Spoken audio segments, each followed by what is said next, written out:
niggas love talking about relationships. And part of me, when I hear this bus driver conversation, would you date a bus driver? What are your standards for dating? My first thought, I don't know about y'all, but my first thought when I hear these conversations is like, we got to talk about dating standards again? Right. But I had a bit of revelation. If we're supposed to, when I learned in youth development that you're supposed to meet your subjects in context, which means you're supposed to try to understand the lessons and the values from their world to help you connect back to that subject. And I use the lessons of youth development all the time. If niggas want to talk about relationships all the damn time, what does that mean?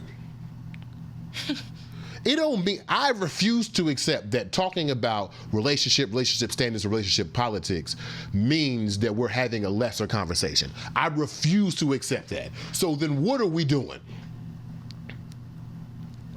You know what I think? You know what I think? I think black folks are in the midst of a serious shift. Absolutely.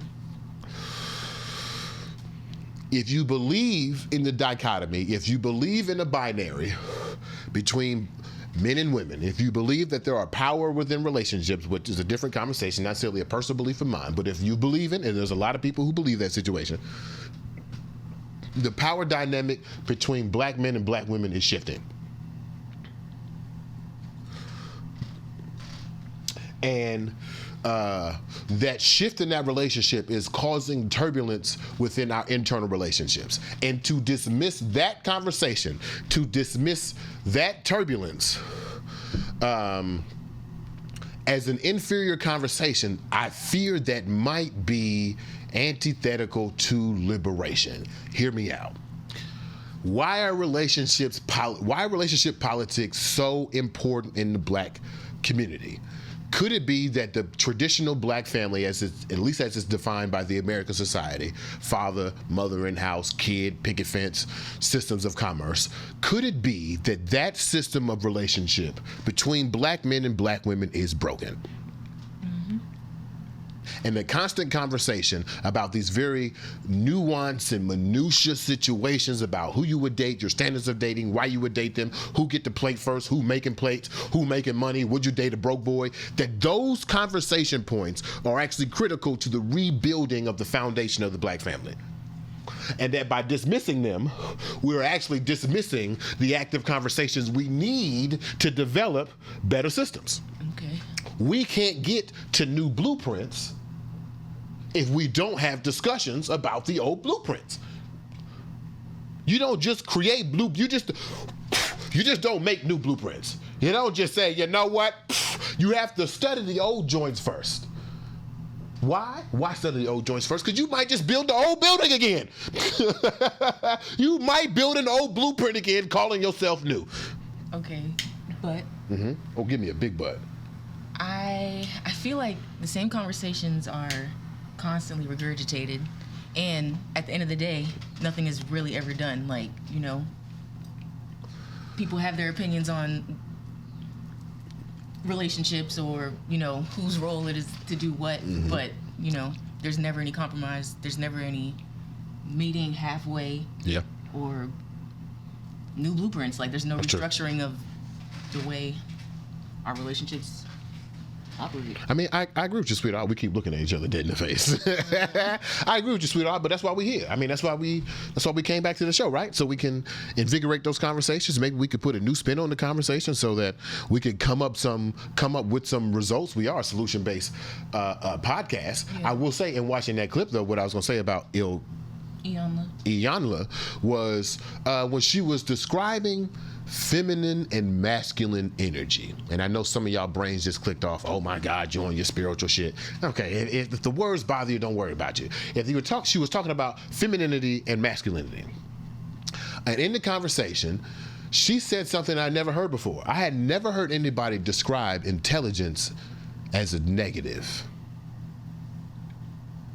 I never heard someone say that being too logical is a problem. Now, I agree, because I have often said in my lifetime as an entrepreneur that if you're making decisions purely on logic, you're a fucking psychopath. What's wrong with you? People have emotions. What? What's wrong with you? If you are making purely logical decisions, you're doing something wrong.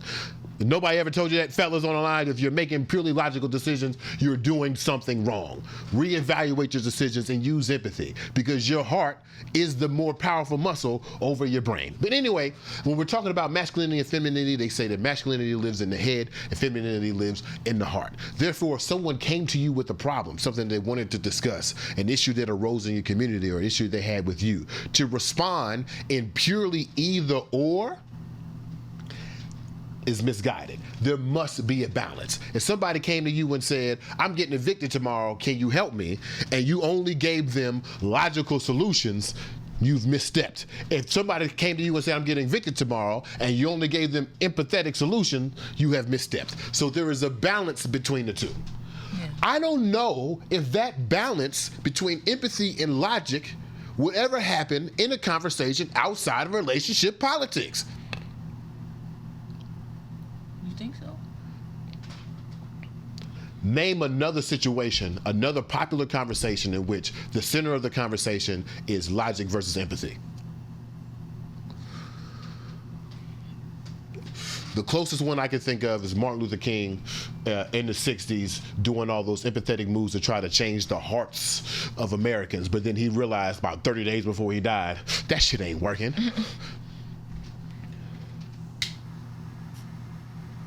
So where else in our natural black world do we get to have the conversation that juggles logic and empathy? So I think I am now of the mindset, I want to shift my mindset. When I see these conversations, I'm seeing attempts by the black public, by black society, in the attempts to rebuild the black family, to rebuild black familiar structures. What are the new rules and the new blueprints? The best part of waking up is BeMo and the blood.